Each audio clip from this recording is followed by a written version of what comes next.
Incharge Bonela Vijay చంద్ర ఆధ్వర్యంలో bypass road Telugu Desam party కార్యాలయంలో Jai Ho BC సదస్సు కార్యక్రమం నిర్వహించడం జరిగింది.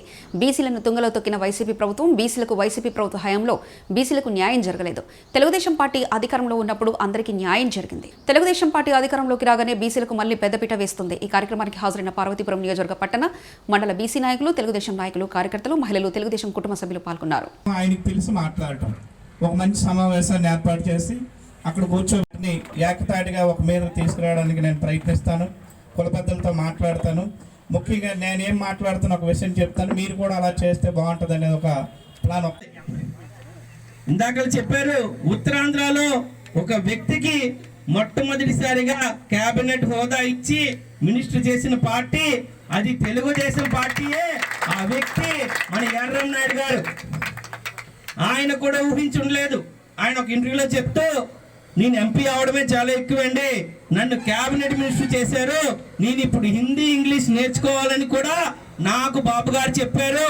ఎందుకంటే నువ్వు ఒక కమ్యూనిటీని లీడ్ చేస్తున్నావు, నువ్వు రాష్ట్రం నుంచి ఒక మంత్రిగా ఉంటున్నావు అని. ఇప్పుడున్న జగన్మోహన్ రెడ్డి మన మినిస్టర్లతో మాట్లాడుతున్నాడా? ఒక బీసీలు పిలిచి మాట్లాడుతున్నాడా? మనకి చిన్నప్పటి నుండి తెలుసు వైకుంఠానికి 7 ద్వారాలు ఉంటాయని. అలాగే మన జగన్మోహన్ రెడ్డి ఇంటికి కూడా 9-8 ద్వారాలు ఉంటాయి. లాస్ట్ ద్వారానికి వెళ్ళాలంటే నువ్వు రెడ్డి అయి ఉండాలి, అప్పుడే కానీ ద్వారబంధం దాటి వెళ్ళగలుగుతావు. ఇది పరిస్థితి. ఇప్పుడున్న ఆ ప్యాలెస్ ఏదైతే ఉందో విజయవాడలో, తాడేపల్లి ప్యాలెస్ లో మొట్టమొదటిగా ఆగిపోయేది పోలీసులు. అది నువ్వే కమ్యూనిటీ అయినా పర్లేదు, అయితే రెడ్డి అయితే 3-4 దూరాలు దాటవచ్చు. ఎస్సీ ఎస్టీ అక్కడ ఆగిపోతారు. కొంచెం తెలివైన బీసీలు ఎవరైనా ఉంటే 2వ ద్వారం వరకు వచ్చి కూర్చోవాలి. ఇంకొంచెం నువ్వు బీసీ కాకుండా బయట నుంచి వేరే దేశం నుంచి వస్తే 4వ ద్వారంకి రావాలి. ఇంకా నువ్వు డిఎస్పీ అవు, ఏదైనా అవు, ఐపీఎస్ అవు, కానీ అక్కడి వరకు వెళ్ళకూడదు. ఆయన దగ్గరికి 4 ఎంట్రీ ఇస్తారు. అది సజ్జల రామకృష్ణారెడ్డి, విజయసాయి రెడ్డి, తర్వాత పెద్దిరెడ్డి, మిథున్ రెడ్డి.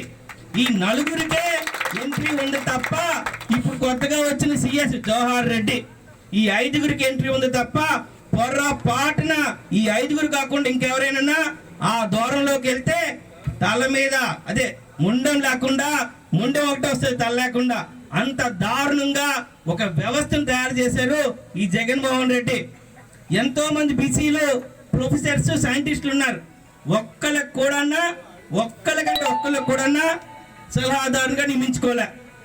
నీ వెనకాతల REDD ఉంటే నువ్వు సలహాదారుడివే. అది ఆయన చేసిన గొప్ప విశ్లేషణ. ఇది జగన్మోహన్ రెడ్డి. కులం చూడడం, మతం చూడడం, భేదాలు చూడడం అన్నాడు. ఆయన చూసిందే కులం. నువ్వు ఏ దేశం ఉన్నా పర్లేదు, ఈ దేశంకి వచ్చి సలహాదారుడికి రా.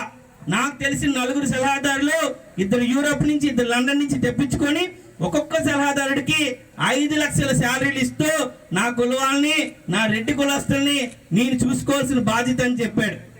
మొన్న కూడా చెప్తున్నా,